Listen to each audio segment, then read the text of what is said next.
sky over the Atlantic.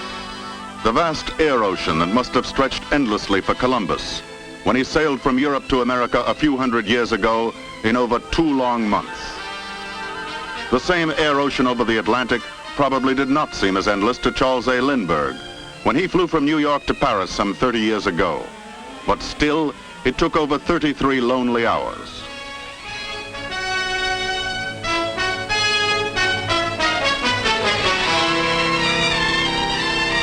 Today, that same Atlantic air ocean, leaving Columbus 2 months and Lindbergh's 33 hours in its wake, zooms by in a dramatic breakthrough.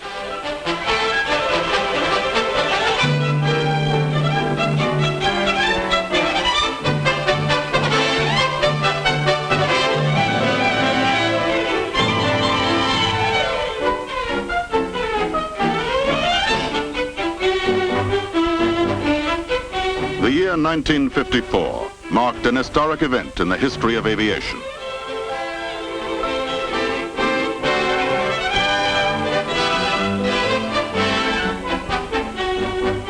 A new flight was inaugurated. It was called Flight 1000.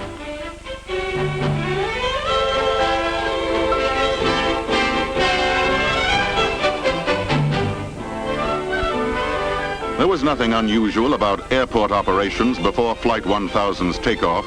It was duly announced and passengers checked in.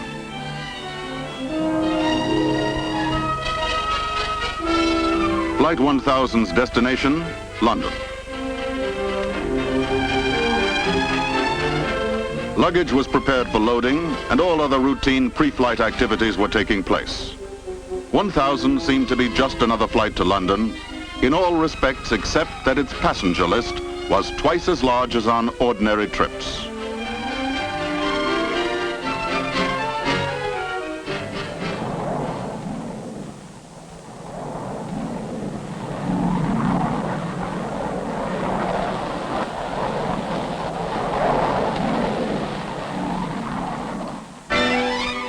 Flight 1000 was airborne, but no plane was used.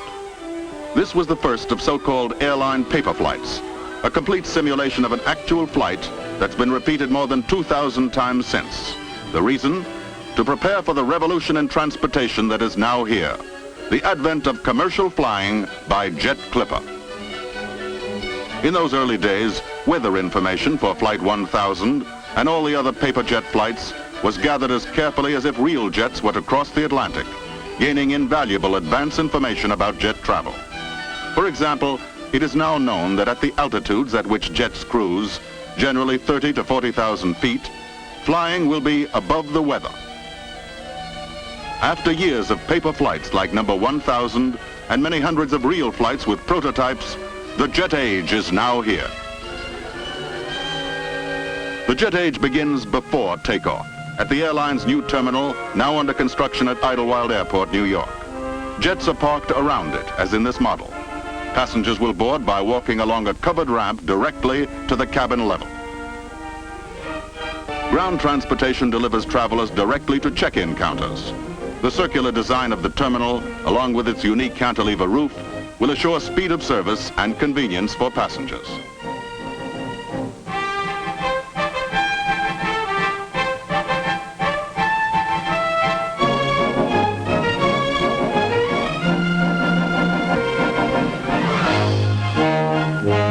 This is it, the first American commercial jet capable of economical transatlantic service, the Boeing 707 Jet Clipper. First to go aboard, cargo and mail. Cargo shipments will be able to reach Europe in just 6.5 hours. A letter posted in London or Paris after the close of business may arrive in New York the same night and be waiting for the addressee at his breakfast table or office the next morning. Speed is a byword for every part of jet operations, since with some arrangements of seats, more than 150 passengers can be accommodated. There is an entrance at the back and the front, while plane servicing facilities are on the far side. One indication of the staggering impact of jet travel, every one of the airline's dozens of jet planes can carry as many people in a year's time as the biggest ocean liner.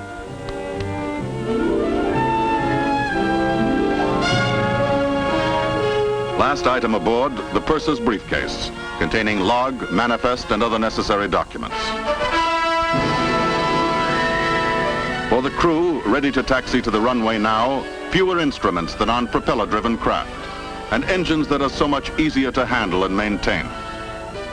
The magnificent new jet, with a wing spread that's bigger than the entire distance of the Wright brothers' first flight.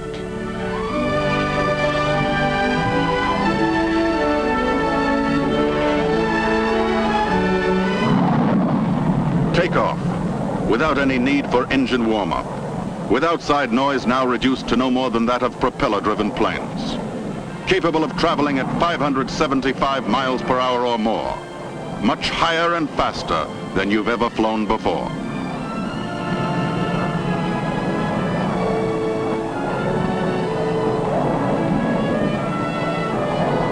The first passenger jet clipper to fly the Atlantic. Because of its greater size and speed, it will do the job of several of the biggest propeller-driven planes.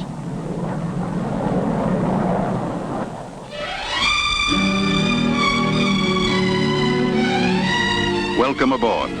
Welcome aboard the spacious cabin, attractively decorated, air-conditioned but draft-free. Newly designed individual overhead light units are an innovation. Roominess extends even to the powder rooms, which look like those in a private home. And a new sensation, complete absence of vibration.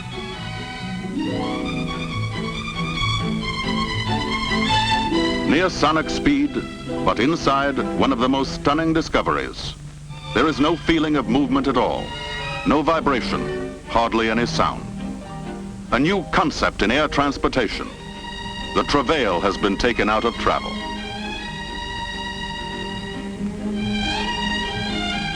Ladies and gentlemen, this is your captain speaking. We are now at cruising altitude, 35,000 feet. Our flying speed is 575 miles per hour. In addition, we're benefiting from a substantial tailwind by courtesy of the jet stream. Hence, our ground speed is now approximately 658 miles per hour. Indications are that our arrival at London Airport may be ahead of schedule. I'll be speaking with you again from time to time. Thank you. This is the atmosphere on a jet clipper flight. Delicious food adds to the enjoyment. It's prepared in 4 simultaneously operating galleys where dishes can be cooked in 5-minute ovens.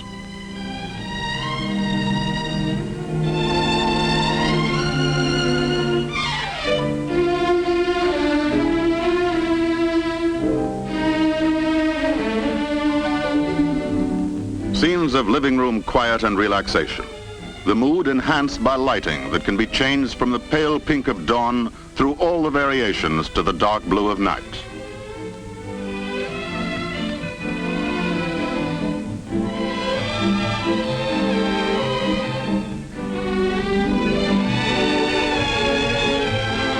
Ladies and gentlemen, this is your captain again. I've just been talking with flight control at London Airport. The temperature there is 64 degrees and the weather is clear. If you haven't already changed your watches to conform to the time difference, I suggest you do so now. We are now making our descent. I won't be speaking to you again, as we'll be in our landing pattern over London in the next few minutes. It was a pleasure to have you aboard our jet clipper. We hope to have you with us again soon. Thank you.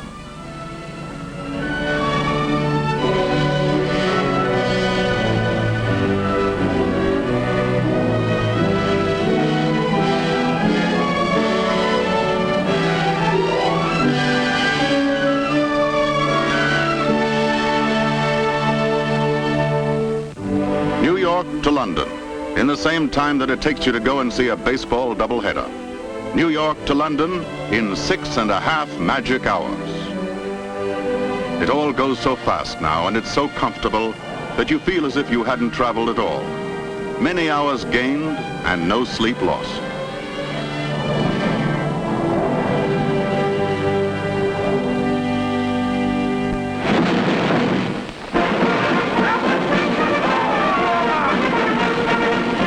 London, the splendid ceremony called Trooping the Colour, celebrating the Queen's birthday.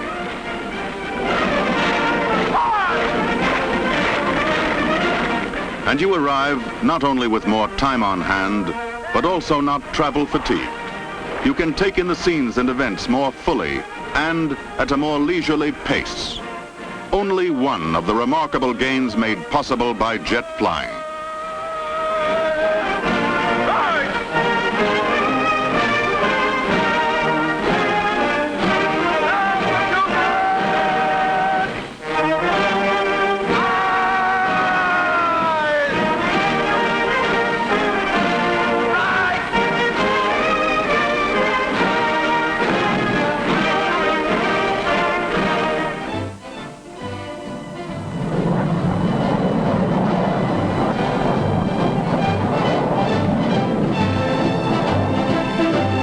New York to Paris, 7 hours, only 30 minutes longer than to London.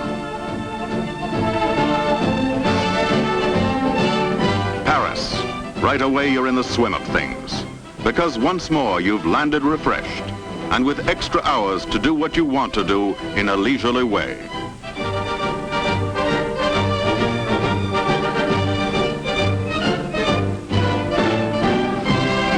Experiences like these, which used to be rare events for the few or the few thousand, are becoming neighborly visits for the millions, because international air traffic, already increased 5-fold during the last 12 years, now undergoes its greatest change.